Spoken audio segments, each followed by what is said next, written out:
CR101radio.com, podcasts, and more. 7. The Kinsman's Fields. Ruth 2. September the 28th, 1954. Good morning, friends. Last week we began a study of the book of Ruth and saw the tragedy that overwhelmed a small and insignificant family when a drought wiped out small farmers. We heard the widowed Naomi, with her sons both dead, cry out with grief, "Call me Mara, that is bitter, because my life is no longer pleasant but bitter. God has forgotten me," Naomi said, amidst all the perplexing and great social problems of the day. Naomi was inclined to doubt that God was the God of small details and little people, but we saw, as we looked ahead, that God blessed Naomi most of all by her affliction. Although Ruth and Naomi were both insignificant people in highly troubled times, God was working not only in the great events of the day, but in and through His humblest saints. The one true circumstance of faith is God, not environment, death, heredity, race, class, or any such factor is decisive, but only this, the Lord Himself. This Ruth believed, although Naomi doubted. The second chapter of the book of Ruth shows us the foreign daughter-in-law, Ruth, supporting her mother as they settled down in Bethlehem. In ancient Israel, biblical provisions were made for the poor of every community. Some financial assistance was given. Every third year, believers gave a second tithe for the poor. But the major part of the relief was a system known as gleaning. No farmer was permitted to harvest all the wheat, fruit, or produce of his fields. Some had to be left for the poor. The needy then applied to the owner for permission to go in and harvest the remainder. The owner of the field could refuse permission to persons who were undeserving. On the other hand, those granted permission had to work to get the gleanings. Ruth went out to glean, and providentially went to the field of a rich kinsman of her mother-in-law.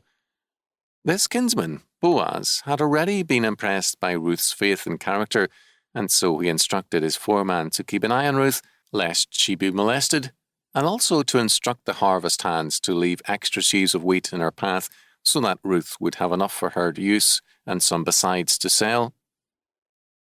Ruth's faith and character had not escaped the eyes of man. How could it escape the eyes of God?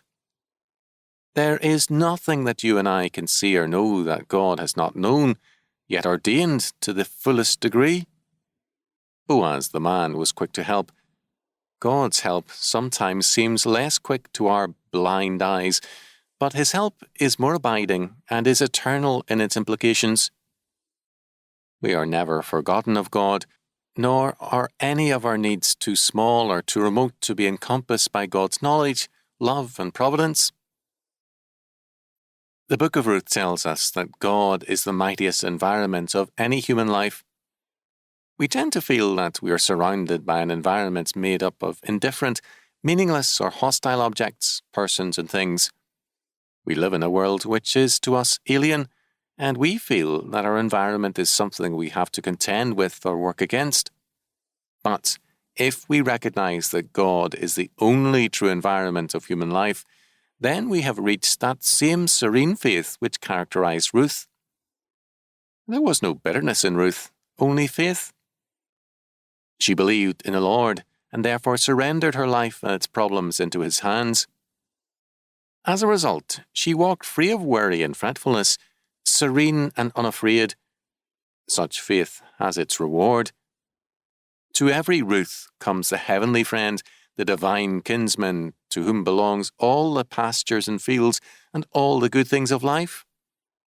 He comes and by His providence makes all things work together for good. He comes and often leaves us to continue our gleanings in the fields, but we work under His watchful eye, and we have the assurance of His love and care. This world is our kinsman's field. It belongs to the Lord, and therefore we have the assurance that He will care for His own with goodness and with joy. Our responsibility is to work on in serenity and faith. As Paul wrote to the Philippians in the words of the Phillips translation, Don't worry over anything whatever. Tell God every detail of your needs in earnest and thankful prayer, and the peace of God, which transcends human understanding, will keep constant guard over your hearts and minds as they rest in Jesus Christ. Philippians 4, 6 and 7.